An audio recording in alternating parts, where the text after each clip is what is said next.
అందరికీ నమస్కారం। ఈరోజు మన అనంతపురం నడిపొడిన ఆర్టీటీకి ఎదురు ఉన్నటువంటి ఒక నిరుపేదరాలు బ్రాహ్మణ కులంలో పుట్టి వాళ్ళు ఎక్కడో చదువుకొని ఉద్యోగాలు చేసుకుంటుంటే అనంతపురంలో ఉన్నటువంటి ఇంటిని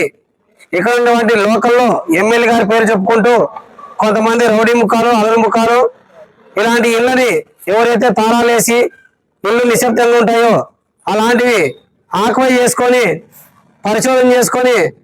రిజిస్టర్ ఆఫీసులో ఎంక్వైరీలు చేసుకుంటా తర్వాత ఎంఆర్ ఆఫీసులో ఎంక్వైరీలు చేసుకుంటా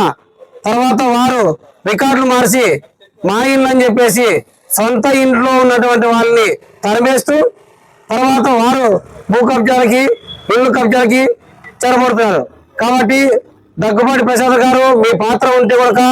ఇంతటితో విరమించుకోండి, లేదంటే ఈ ప్రజా సంఘాలు కుటుంబ సంఘాలు ఏర్పాటు చేసుకొని పెద్ద ఎత్తున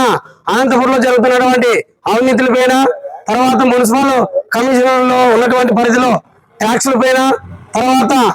ప్రభుత్వ భూములు ఎక్కడైతే ఉన్నాయో అవంటి వాటిపైన వీటన్నిటిపైన యాక్షన్ కమిటీ చేసుకొని ముందు పోయే పరిస్థితి ఉంటుంది। అదే విధంగా మేము ఇంకోటి కూడా తెలియజేస్తున్నాం, మాజీ మంత్రి మాజీ ఎమ్మెల్యేలు ఎవరైతే ఉన్నారో ప్రభాకర్ చౌదరి గారు మీకు కూడా విజ్ఞప్తి చేస్తున్నాము, ఇది హెచ్చరిక అనుకోండి విజ్ఞప్తి అనుకోండి, మేము దయచేసి చెప్తున్నాము। గతంలో మీరు ఎమ్మెల్యేగా పరిపాలించారు ఈ జిల్లాని, కాబట్టి ఇప్పుడు దగ్గుపాటి ప్రభాకర్ మీ పార్టీలో ఉన్నారు కాబట్టి దగ్గుపాటి ప్రసాద్కి శాఖపరమైన చర్యలు చేస్తారా చేయండి, లేదంటే చంద్రబాబు నాయుడు దృష్టికి తీసుకెళ్తాం, లేదంటే హోమ్ మినిస్టర్ దృష్టికి తీసుకెళ్తాం, లేదంటే కేంద్ర ప్రభుత్వం దృష్టి కూడా తీసుకెళ్తాం అని చెప్పేసి హెచ్చరిస్తున్నాము। కాబట్టి ప్రభాకర్ చౌదరి గారికి మీకు ఇది హెచ్చరిక, ఇది ఖచ్చితంగా మీ దృష్టికి తీసుకొస్తాము, ఈ పరిధిలో మీరు చేయకపోతే పెద్ద ఎత్తున ఉద్యమాలు చేపడతామని చెప్పేసి తెలియజేస్తూ జై భీమ్ జై భారత్।